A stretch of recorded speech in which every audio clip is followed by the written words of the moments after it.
إن الحمد لله نحمده ونستعينه ونستغفره ونعوذ بالله من شرور أنفسنا ومن سيئات أعمالنا من يهده الله فلا مضل له ومن يضلل فلا هادي له وأشهد أن لا إله إلا الله وحده لا شريك له وأشهد أن محمدا عبده ورسوله أما بعد فإن خير الحديث كتاب الله وخير الهدي هدي محمد صلى الله عليه وسلم وشر الأمور محدثاتها وكل محدثة بدعة وكل بدعة ضلالة وكل ضلالة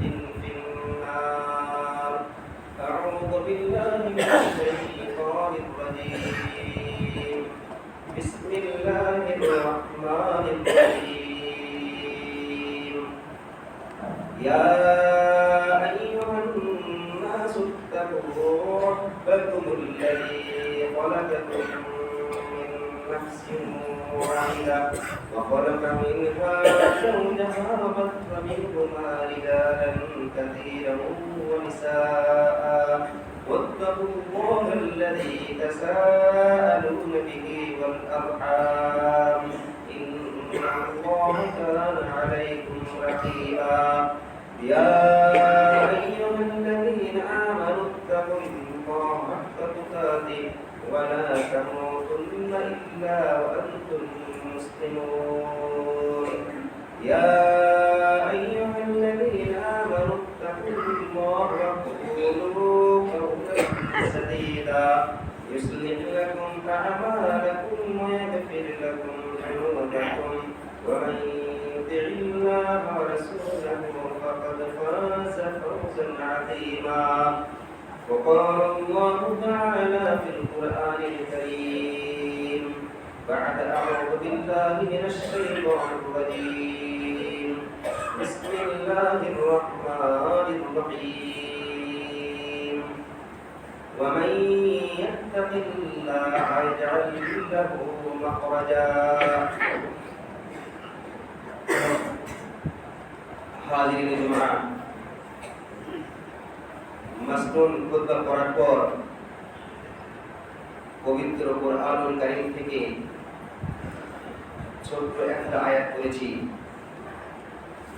সেই আয়াতটা হাদিসের মাধ্যমে ব্যাখ্যা করার চেষ্টা করব ইনশাআল্লাহ।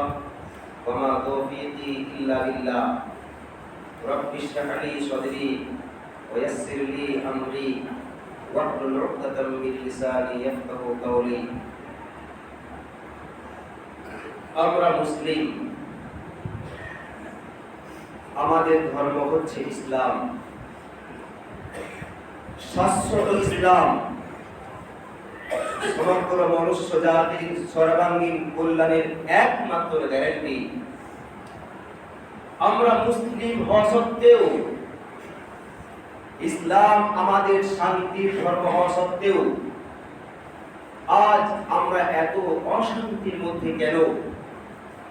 আজ আমরা এত পিছিয়ে কেন? কেন আজ আমরা এত লাঞ্ছিত অপমানিত? এর জন্য মূল দায়ী কিন্তু অনেকটা আমরাই। কেননা আমরা বর্তমানে ঈমান হারা হয়ে গেছি। ঈমান বলতে আমাদের কিচ্ছু নেই। ইসলাম থেকে আমরা অনেক দূরে সরে চলে এসেছি। ইসলামের বিধান থেকে আমরা অনেক দূরে পালিয়ে গেছি। আজ দুর্দশার কারণে মেন কারণ এটাই। যদি আজ আমরা আল্লাহর প্রতি ভয় রাখতাম, আল্লাহর প্রতি যদি আমাদের বিশ্বাস থাকতো, ঈমান তাকওয়া যদি আমাদের থাকতো, তাহলে আমাদের আজ এই দুর্দশা হতো না, আমাদের আজ এত পিছিয়ে থাকতে হতো না। কেননা আল্লাহ তাআলা বলছেন ওয়া মান ইয়াত্তাকিল্লাহা ইয়াজআল লাহু মাখরাজা, অর্থাৎ যেই আমাকে ভয় করবে আমি তার জীবনের নিরাপত্তার ব্যবস্থা করে দেব। আমি তার জীবনের চলার পথ সহজ করে দেব, আমি তাকে বিপদ থেকে রক্ষা করব। সারা পৃথিবীর কোনো শত্রু তাকে পরাস্ত করতে পারবে না, যতই তারা চক্রান্ত করুক না কেন। সত্যি তাই। যদি আজ আমরা আল্লাহকে ভয় করি, আল্লাহর বিধান যদি আমরা সঠিক মানতে পারি, আল্লাহ তাআলা আমাদেরকে শান্তি দিবেন, রক্ষা করবেন, জীবনের নিরাপত্তার ব্যবস্থা করে দেবেন। কোরআন দেখুন হাদিসে কি বলা হচ্ছে। এই হাদিসটা সিরাতে ইবনে হিশাম থেকে ব্যাখ্যা করা হয়েছে, মূল হাদিস থেকে। সেই ব্যাখ্যাটা আপনাদের সামনে শোনাবার চেষ্টা করছি ইনশাআল্লাহ। লাম্মা রাআত কুরাইশুন আন্না রাসূলুল্লাহ সাল্লাল্লাহু আলাইহি ওয়াসাল্লাম قد صارت له شيعة واصحاب له من غيره بغير بلغهم।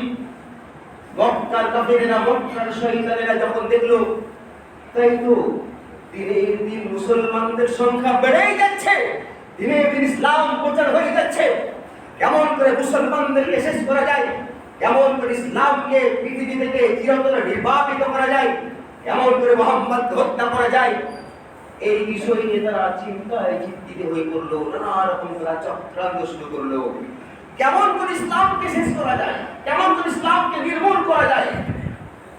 তারা চারিদিক থেকে চেষ্টা শুরু করলো। কিরকম কিরকম চেষ্টা? ইজতামাউ ফি দারিন নাদওয়া। মক্কার কাফিরেরা, মক্কার শয়তানেরা সবাই মিলে একদিন এক পার্লামেন্টে জমা হলো। দারুন নাদওয়া, পার্লামেন্টে জমা হলো, সংসদ ভবন জমা হলো। কোন পার্লামেন্ট? দেখবেন প্রত্যেকটা দেশের পার্লামেন্টের নাম কিন্তু আলাদা থাকে। সেই দেশের পার্লামেন্টের কি নাম ছিল? ওয়াহিয়া দারু কুসাই ইবনে কিলাব। সেই দেশের পার্লামেন্টের নাম ছিল কুসাই বিন কিলাব পার্লামেন্ট। আল্লাতী কানাত কুরাইশুন লা তাকজি আমরান ইল্লা ফিহা। যেই পার্লামেন্টে মক্কার কাফিরেরা, মক্কার কুরাইশরা সব বিষয় নিয়ে সিদ্ধান্ত করত, আলোচনা করত, সেই পার্লামেন্টে বসে আছে বড় বড় এমপি, বড় বড় মেম্বার অফ পার্লামেন্ট, বড় বড় শয়তানেরা, কাফিরেরা। কেন? ইসলামকে শেষ করার জন্য, ইসলামকে নির্মূল করার জন্য, মুসলমানদেরকে চিরতরে নির্বাপিত করার জন্য বড় বড় এমপিরা পার্লামেন্টে বসে আছে। আল্লাহ কি বলছেন? ওয়া মান ইয়াত্তাকিল্লাহ ইয়াজআল লাহু মাখরাজা। আমার পথে যেই চলবে, আমাকে যেই ভয় করবে, তাকে রক্ষা করব, তাকে শান্তি দেব। তাতে কোনো সন্দেহ নেই। পার্লামেন্টে বড় বড় কাফিরেরা বসে আছে, মিটিং তাদের শুরু হবে মুহাম্মদের বিরুদ্ধে। কি হলো?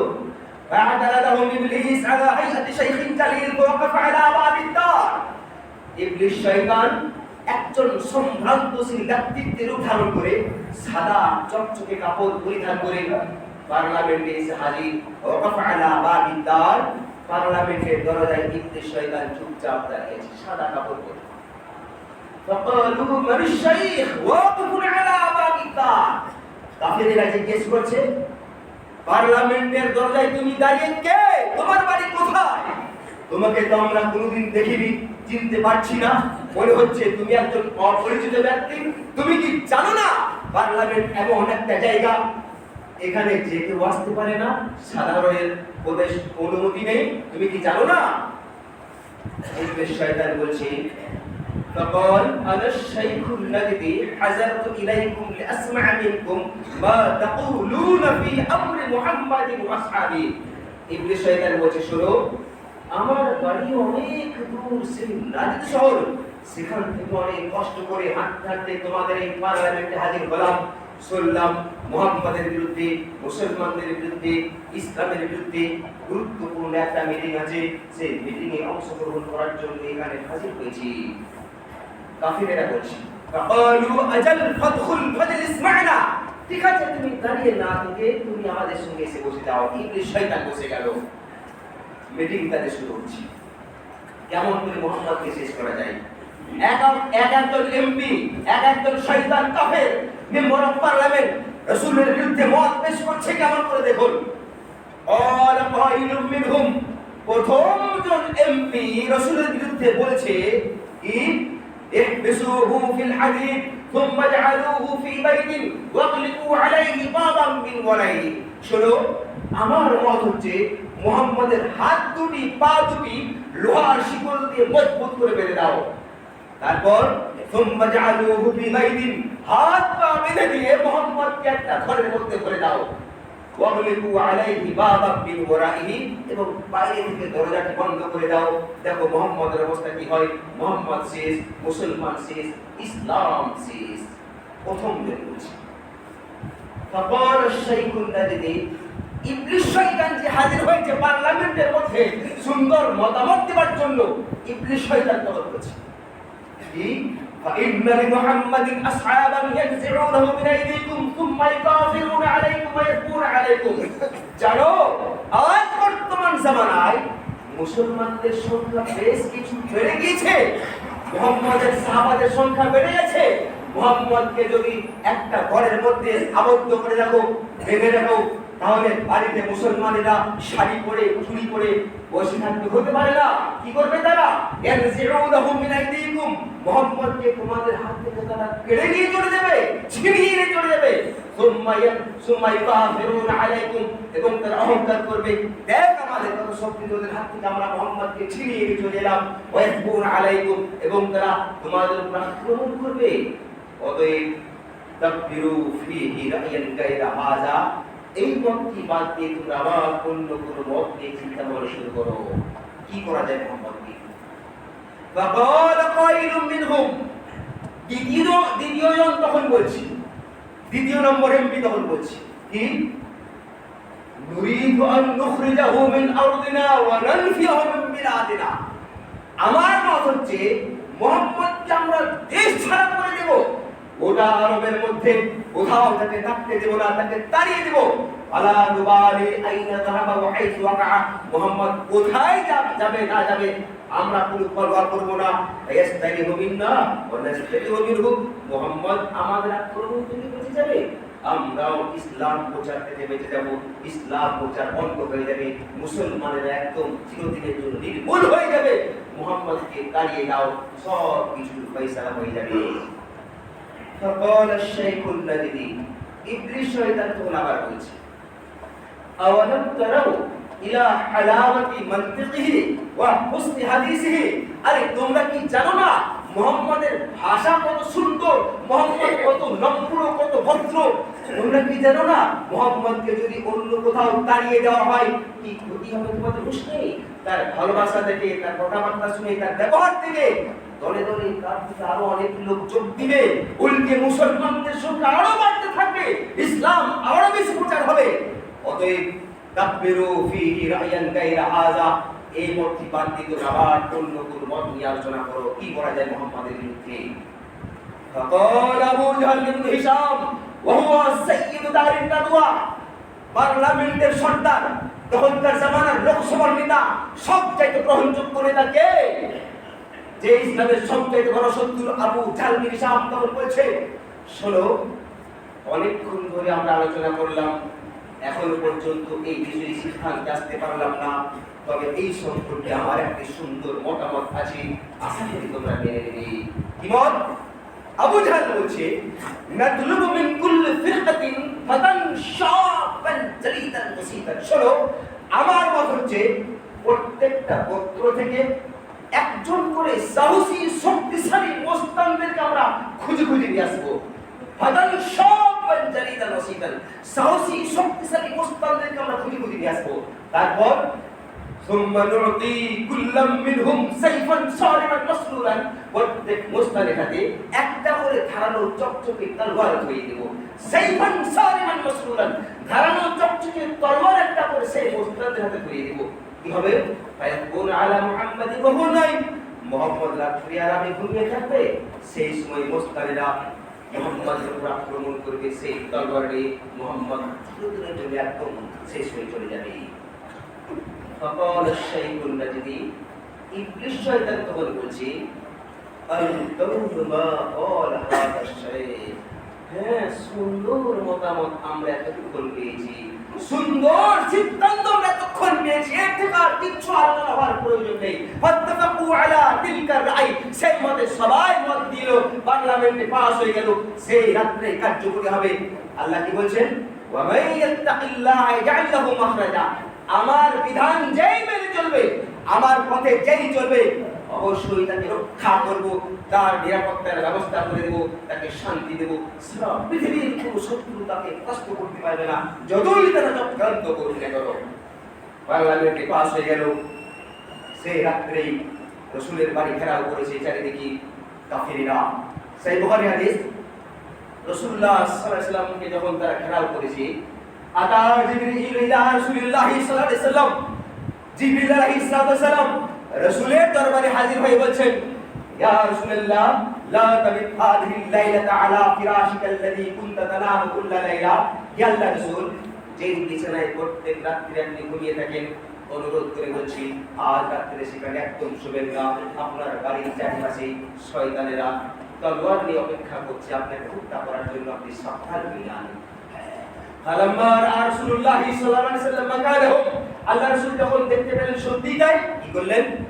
রাসূলুল্লাহ সাল্লাল্লাহু আলাইহি ওয়াসাল্লাম আলী বিন আবি তালিব, নিজের চাচাতো ভাই বা নিজের জামাই আলী রাদিয়াল্লাহু তাআলা আনহুকে ডেকে বলছেন, ইয়া আলী নাম আলা ফিরাশি হাযা ওয়া তাশাজ্জাদ বিরুদিল আহজার।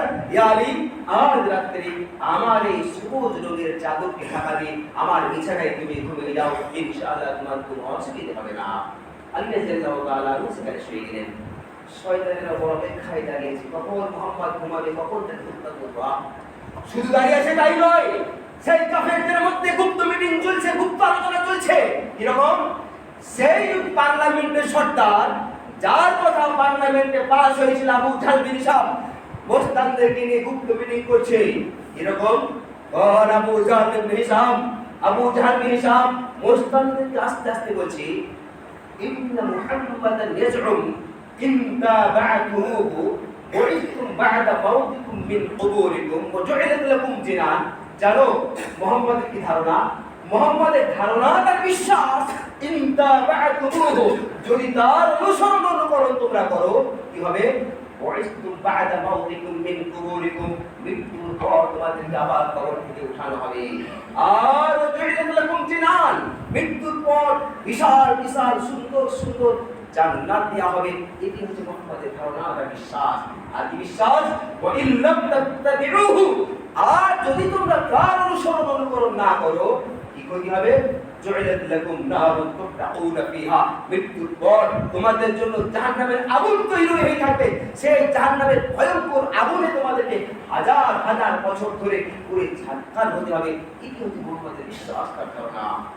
এরকম মোস্তানদেরকে বলছি, আবু জাহল বিন হিশাম, আল্লাহ বলছেন, ওয়া মান ইয়াত্তাকিল্লাহ ইয়াজআল লাহু মাখরাজা, যতই তারা গুপ্ত আলোচনা করুক, গুপ্ত মিটিং করুক, চক্রান্ত করুক, আমার পথে চলো, অবশ্যই তোমাকে রক্ষা করব। আল্লাহ বলছেন। মিটিং চলছে, সেই সময়ে কি হলো দেখুন, খারাজা রাসূলুল্লাহ সাল্লাল্লাহু আলাইহি ওয়াসাল্লাম মিন বাইনি আযহুরিহিম, সেই মুহূর্তেই, সেই সময়ে আল্লাহ রাসূল সাল্লাল্লাহু আলাইহি ওয়াসাল্লাম বাড়ি থেকে বের হয়ে আসছেন তাদের সামনে দিয়ে। কেমন করে? কুরআন পড়ুন দেখুন, ওয়াকার আয়াতিন মিন সূরাতি ইয়াসিন, সূরা ইয়াসিনের কয়েকটি আয়াত পড়তে পড়তে আসেন, ইয়াসিন ওয়াল কুরআনিল হাকীম ইন্নাকা লামিনাল মুরসালিন আলা সিরাতিন মুস্তাকিম। এরকম করে সূরা ইয়াসিনের কয়েকটি আয়াত পড়তে পড়তে বাড়ি থেকে বের হয়ে চলে আসছেন। তাদের সামনে দিয়ে তারা পেয়ে গেল না, তারা ধারণাই করতে পারলো না। শুধু চুপচাপ চলে এলেন তাই নয়, কেমন করে? ওয়াখাযা হাফলাতাম মিন তুরাব, হাতে করে কিছু ধুলো বা কিছু মাটিও আল্লাহ রাসূল উঠিয়ে নিলেন। সেই মাটি বা ধুলো কি করলেন? ওয়ামা তারাকা ইল্লা ওয়াকাদ ওয়াজা আলা রাসি কুল্লিন মিনহুম তুরাবান, যত সন্ত্রাসী কাফের বদমাশ রাসূলকে হত্যা করার জন্য তলোয়ার নিয়ে হাজির হয়েছিল, সবাইকে বোকা বানিয়ে তাদের মাথায়, তাদের চোখে ধুলো দিয়ে আল্লাহ রাসূল সাল্লাল্লাহু আলাইহি ওয়াসাল্লাম সেখান থেকে বিদায় চলে গেলেন। সামান্য পরিমাণ তার হলো না। সুবহানাল্লাহ। আল্লাহ বলছেন, ওয়া মান ইয়াত্তাকিল্লাহ ইয়াজআল লাহু মাখরাজা, আমাকে যেই ভয় করবে, আমার বিধান যেই বলে চলবে, তাকে রক্ষা করব, তাকে শান্তি দেব। সবাই চুপচাপ দাঁড়িয়েছে। আল্লাহ রাসূল বিদায় নিয়ে চলে গেলেন, কেউ টের পেল না। হলো কি? বাদাহুম আবিন মিম্মান লাম ইয়াতি মা'হুম বিসাইফ, রিজার্ভ রাসূলুল্লাহ সাল্লাল্লাহু আলাইহি ওয়াসাল্লাম ছুটতে ছুটতে একটি লোক সেই কাফেরদের কাছে এসে হাজির। কোন লোকটি? মিম্মান লাম ইয়াতি বিসাইফ, রিজার্ভ রাসূলুল্লাহ সাল্লাল্লাহু আলাইহি ওয়াসাল্লাম, যে লোকটি কিন্তু রাসূলকে হত্যা করার জন্য তলোয়ার নিয়ে তাদের সঙ্গে অংশগ্রহণ করেনি, সেও কিন্তু কাফের। ওয়াকাদ রাআ রাসূলুল্লাহ সাল্লাল্লাহু আলাইহি ওয়াসাল্লাম কাদ খরাজা, যে লোকটি কিন্তু আল্লাহ রাসূল সাল্লাল্লাহু আলাইহি ওয়াসাল্লামকে চলে যেতে দেখেছিল, যে মুহাম্মদ বাড়ি থেকে বের হয়ে চলে গেছে, সেই লোকটি কাফেরদের কাছে এসে হাজির হতে গিয়েছে। কি লিমান তামিল জিরুল হাদুনা, ওয়ালিমান কায়িমুন হাউনা, কি ব্যাপার গভীর রাত্রে অন্ধকার এখানে তোমরা কার অপেক্ষায় দাঁড়িয়ে আছো? কারণ সেই তোমরা দাঁড়িয়ে কি হলো? গ্রামের সবাই ঘুমিয়ে আছে আরামে, আর তোমরা এত রাত্রে তলোয়ার নিয়ে কার অপেক্ষা করছো? কি খবর তোমাদের? তখন এরা উত্তরে বলছি মুহাম্মাদান নাকু আলাইহি ওয়া হুনাই, মানে আমরা মুহাম্মদের অপেক্ষায় দাঁড়িয়ে আছি, মুহাম্মদ ঘুমাবে আর সেই অবস্থা থেকে তলোয়ার নিয়ে হত্যা করবো, সে আশায় দাঁড়িয়ে আছি। তুমি পালিয়ে যাও, কথা বলো না, তোমার আওয়াজ পেলে মুহাম্মদ লুকিয়ে যাবে, তুমি এখান থেকে পালিয়ে যাও। فقال الرجل, লোকটি উত্তরে বলছি খাইয়াবাকুমুল্লাহ, রিবুকার দল, তোরা দাঁড়িয়ে আছিস, তোদের হুঁশ নেই। কাদ খারাজা মুহাম্মাদুম মিন বাইনা জুরিকুম, আরে মুহাম্মদ তোদের সামনে দিয়ে চলে গেছে, হুঁশ নেই? শুধু চলে গেছে তাই নয়, ওয়ামা তারাকা ইল্লা ওয়া কাদ ওয়াজা আলা রাসি কুল্লিন মিনকুম তুরাবান, যারা তোরা মুহাম্মদকে মারতে এসেছিস সবাইকে বোকা বানিয়ে মানে তোদের মাথায় তোদের চোখে ধুলো দিয়ে চলে গেছে, তোদের হুঁশ নেই। সবাই নিজের হাত দিয়ে মাথায় চোখে দিয়ে দিচ্ছে, সত্যি তাই। সঙ্গে সঙ্গে রসুলের বাড়ি ঢুকে দিচ্ছে। এরপর থেকে সেই বুখারীর লম্বা হাদিস শুরু হচ্ছে, 3 পৃষ্ঠা লম্বা হাদিস। হাদিসটা বলতে গেলে সময়ের অবশ্যই অনেক দরকার। বলার উদ্দেশ্য আমার একটাই, যে এইভাবে আমরা জীবনযাপন করছি, যদি এইরকম ভাবে আমরা জীবনযাপন করতে থাকি, মারাত্মক দিন কিন্তু আমাদের সামনে অপেক্ষা করছে। এখন অনেক সময় আছে নিজেকে পরিবর্তন করার। আল্লাহকে সেই রকম ভয় করতে হবে যেরকম ভয় করেছিলেন সালাফে সালেহীন, যেমন ভয় করেছিলেন সাহাবাবর্গ। শুধুমাত্র আমরা আল্লাহর প্রতি ভয় বলতে এটাকেই বুঝি জুম্মার দিন একবার মসজিদে এসে ভিড় করবো, এর নাম ভয়? জি না, কোন হাদিসে নেই, সহিহ হাদিস তো নেই, জয়ীফ হাদিস নেই, মওযু হাদিস নেই। যদি মওযু বা জয়ীফ হাদিস থাকতো তাও তো মানা চলতো না, যে সপ্তাহে একদিন নামাজ পড়লে যথেষ্ট। কোথায় আমরা হাদিস পেলাম? হায় আফসোস, সেই রকম ভয় করতে হবে যেমন ভয় করেছিলেন সাহাবে সালেহীন। একটা হাদিস মনে আছে এই মুহূর্তে, সেই বুখারী হাদিস। আমরা তো মানুষ, আমাদের ভুল হতেই পারে, কিন্তু আল্লাহর প্রতি ভয় থাকলে অবশ্যই আমরা নিজেকে পরিবর্তন করতে পারবো। সেই বুখারী হাদিস, বিখ্যাত সাহাবী রাসূল মাআজ বিন মালিক রাদিয়াল্লাহু তাআলা আনহু, তিনি আল্লাহ রাসূল সাল্লাল্লাহু আলাইহি ওয়াসাল্লাম অত্যন্ত একজন প্রিয় সাহাবা ছিলেন, অত্যন্ত দিনদার সাহাবা ছিলেন, কিন্তু মানুষ হিসেবে তার একদিন ভুল হয়েছিল, তিনি অন্যায় করেছিলেন, ফেলেছিলেন। এরকম তিনি একদিন জিনা করে রাসূলের দরবারে হাজির হয়েছেন। ইয়া রাসূলুল্লাহ, আন্না মাইজ ইবনে মালিক ইয়া রাসূলুল্লাহ সাল্লাল্লাহু আলাইহি ওয়াসাল্লাম, একদিন মাইজ বিন মালিক রাদিয়াল্লাহু তাআলা আনহু ছুটতে ছুটতে রাসূলের দরবারে হাজির হয়ে বলছেন, ইয়া রাসূলুল্লাহ, ইন্নী যানাইতু ফাতাহহিরনি, যে আমি আজ মারাত্মক অন্যায় করে ফেলেছি, আমি জিনা করেছি, আমাকে পবিত্র করুন। আ'রাজানহু রাসূলুল্লাহ সাল্লাল্লাহু আলাইহি ওয়াসাল্লাম, আল্লাহ রাসূল সাল্লাল্লাহু আলাইহি ওয়াসাল্লাম অন্যদিকে মুখটা খুলে নিয়ে মোটেই তিনি বিশ্বাস করতে পারছেন না, এত আল্লাহর রাসূল জিনা করতে পারে। সুম্মাকবাল মাইজ ইবনে মালিক ইলা রাসূলুল্লাহ সাল্লাল্লাহু আলাইহি ওয়াসাল্লাম, আবার মাইজ বিন মালিক রাসূলের সামনে এসে আবার বলছেন, ইয়া রাসূলুল্লাহ, ইন্নী যানাইতু ফাতাহহিরনি, যে আমি জিনা করেছি, আমাকে পবিত্র করুন। সুম্মা আ'রাজানহু রাসূলুল্লাহ সাল্লাল্লাহু আলাইহি ওয়াসাল্লাম, আবার আল্লাহ রাসূল অন্যদিকে মুখটা ঘুরিয়ে এলেন, মোটেই তিনি বিশ্বাস করতে পারছেন না। আবার মাইজ বিন মালিক আল্লাহ রাসূলের সামনে এসে একই প্রশ্ন করছেন, এক কথা বলছেন, যে আমাকে আমি জিনা করেছি, আমাকে পবিত্র করতে হবে। রাসূলুল্লাহ সাল্লাল্লাহু আলাইহি ওয়াসাল্লাম তখন বলছেন, ইয়া মাইজ ইবনে মালিক, লাআল্লাক কাব্বালতা, লাআল্লাক লামাসতা, লাআল্লাক ফাহাসতা। হে মাইজ বিন মালিক, হতে পারে তুমি জিনা করোনি, হতে পারে সেই মহিলার সঙ্গে তুমি বাহ্যিক সম্পর্ক স্থাপন করেছো, হতে পারে সেই মহিলার শরীরে হাত দিয়েছো, এটা আমার বিশ্বাস, তুমি জিনা করোনি। মাইজ বিন মালিক বলেন, লা ইয়া রাসূলুল্লাহ, জিনা আমি জিনাই করেছি, আমাকে পবিত্র করতেই হবে। আল্লাহ রাসূল সাল্লাল্লাহু আলাইহি ওয়াসাল্লাম বিশ্বাস করে সাহাবারা কি বলছেন, হে আমার সাহাবাগণ, এই মাইজ বিন মালিককে ময়দানে নিয়ে গিয়ে তাকে মাটিতে কোমর পর্যন্ত গেড়ে দিয়ে পাথর ছুঁড়ে হত্যা করো। যেহেতু মাইজ বিন মালিক রাদিয়াল্লাহু তাআলা আনহু একজন বিবাহিত পুরুষ ছিলেন, আর বিবাহিত পুরুষ বা বিবাহিতা মহিলা যদি জিনা করে, তাহলে শাস্তি হচ্ছে কি পাথর ছুঁড়ে তাকে হত্যা করতে হবে। যতক্ষণ না তাদের মৃত্যু হচ্ছে ততক্ষণ তাদেরকে পাথরের মাধ্যমে ঢিল মারতে হবে। এই হচ্ছে তাকওয়া, এর নাম আল্লাহর প্রতি ভয়। তারা শান্তি পাবে না, আমরা শান্তি পাবো? হ্যাঁ, জিনা কখনো না।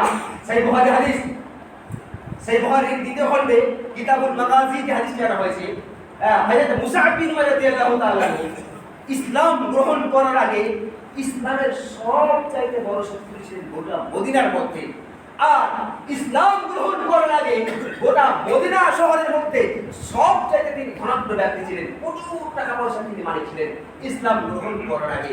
কিন্তু ইসলাম যখন তিনি গ্রহণ করলেন, ইসলামের ছায়াতলে যখন তিনি আশ্রয় নিলেন, ইসলামের স্বার্থে, ইসলামের শিক্ষার জন্য, ইসলামের শিক্ষার প্রত্যেকটা মানুষের দরজায় দরজায় পৌঁছে দেওয়ার জন্য, মুসলমানদের স্বার্থে সমস্ত টাকা পয়সা তিনি আল্লাহর কাছে দান করে দিলেন।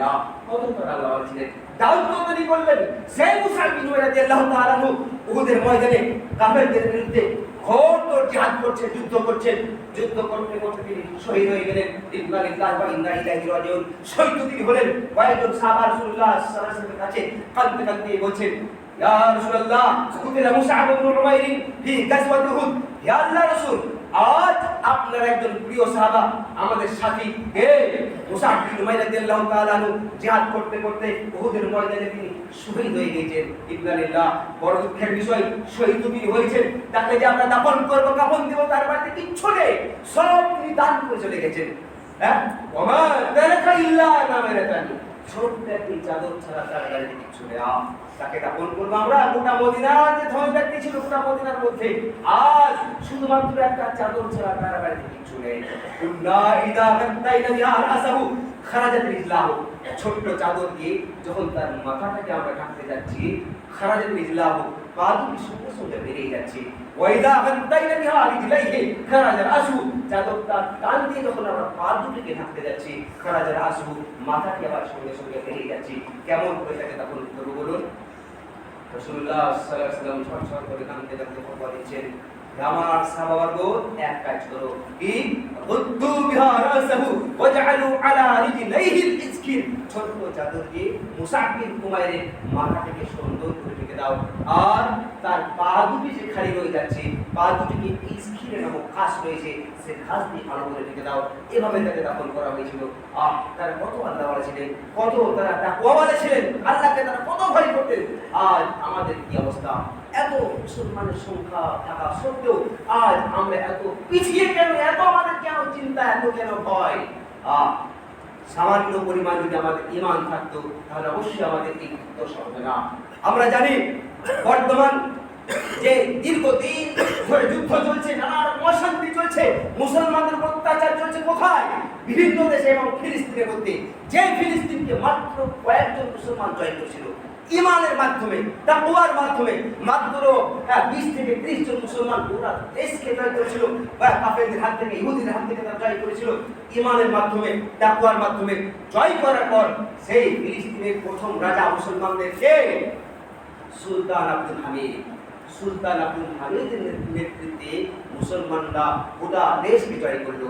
জয় করার পর সেই ফিলিস্তিনের মধ্যে ইহুদিরা, কাফেরেরা সুলতান আব্দুল হামিদের কাছে একদিন এসে বলছে, ইয়া সুলতান আব্দুল হামিদ, ইন্নানা নুরিদ আন নাকুনা ওয়া আন নাসকুনা বিআরদিকা ফিলিস্তিন বিহাইসু ইয়ায়া, যে আপনার দেশ এখন ফিলিস্তিন, আপনারা এখন আমাদের হাত থেকে জয় করেছেন, আপনার দেশে আমরা বসবাস করতে চাই। কেমন করে? বিহাইসু ইয়ায়া, ট্যাক্স দিয়ে, টাকা পয়সা দিয়ে বসবাস করতে চাই, এগুলো সুযোগ করে দেন না।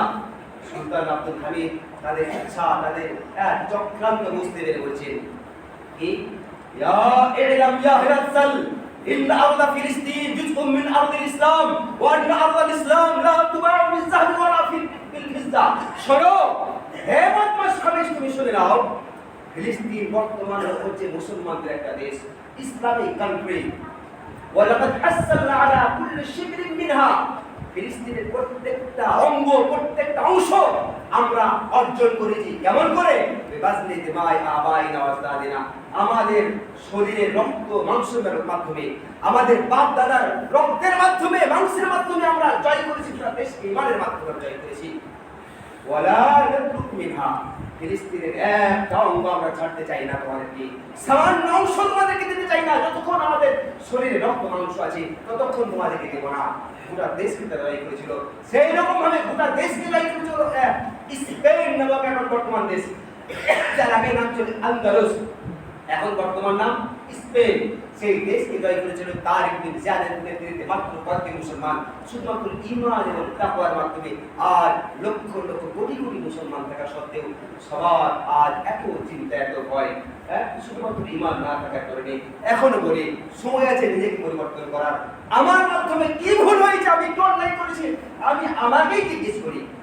আমার দ্বারা কি অন্যায় হয়েছে কাউকে জিজ্ঞেস না করে আমি নিজেকেই স্মরণ করি আমি কি ভুল করেছি আমার জীবনে। সমস্ত ভুলগুলি স্মরণ করার পর এক আল্লাহর দিকে ফিরে আসুন, আল্লাহর কাছে তওবা করুন। তওবা কেমন করে করবেন? এক সময় শেষ হয়েছে যে একটা ছোট্ট একটা হাদিস করে শেষ করছি। সহিহ বুখারী সহিহ মুসলিমের ভাষ্যকার, সহিহ মুসলিমের ভাষ্যকার বিখ্যাত মুহাদ্দিস আল্লামা ইমাম নাওয়াবী রাহিমাহুল্লাহ তওবা সম্পর্কে অনেক লম্বা চড়া ব্যাখ্যা করেছেন, বিস্তারিত ব্যাখ্যা করেছেন তওবা সম্পর্কে। তার মূল কথা যেটা, তার সারাংশ যেটা কি তিনি বলেছেন, ইন্না লিত-তাওবাতি সালাসাতা আশিয়া ওয়া সালাসা আশরাত। তওবার মূল জিনিস হচ্ছে মাত্র তিনটি জিনিসের নাম হচ্ছে তওবা। শুধুমাত্র মসজিদে এসে ভিড় করলাম এর নাম তওবা নয়, এর নাম তাকওয়া নয়। তওবা হচ্ছে তিনটি জিনিসের নাম। কি? প্রথম নম্বর আল ইকলা, অর্থাৎ আমার দ্বারাই যা কিছু অন্যায় হয়েছে, যা ভুল ভ্রান্তি হয়েছে সব নির্মূল করে দেওয়া, তার শিকড়কে তুলে ফেলে দেওয়া, প্রথম নম্বর। দুই নম্বর ওয়ান নাদামু আলা ফি'ল তিলকাল মাসিয়া, আমার মাধ্যমে যাই অন্যায় হয়েছে, যাই গুনাহ কাজ হয়েছে তার জন্য লজ্জা করা। আমার দ্বারাই অন্যায় হয়ে যাচ্ছে, গ্রামের মানুষ সবাই আমাকে কত ভালোবাসতো, সম্মান করতো, আমি এরকম অন্যায় করে ফেললাম, লজ্জা করা। তিন নম্বর ওয়াল আযমু আল্লা ইয়াউদা ইলা তিলকাল মাসিয়া, অন্তর থেকে দৃঢ় বিশ্বাস করতে হবে জীবনে এরকম ভুল আর কোনোদিন করব না। তারপরে যদি অনিচ্ছাকৃত ভুল হয়ে যায় আল্লাহ রাব্বুল আলামিন আমাদের ক্ষমা করবেন। তাই পরিশেষে আল্লাহর কাছে দোয়া করি, হে আল্লাহ তুমি আমাদের সঠিক পথে পরিচালিত করো, যে পথে সাহাবারা গিয়েছেন, সাহাবায়ে সালেহীন গিয়েছেন, সেই পথে আল্লাহ তুমি আমাদের পরিচালিত করো, আমাদের সব ভুল ক্ষমা করে দাও। আকুলু কাওলি হাযা ওয়াস্তাগফিরুল্লাহ লি ওয়া লাকুম ওয়া লিসাইরিল মুসলিমিন ফাস্তাগফিরুহু ইন্নাহু হুয়াল গফুরুর রহিম।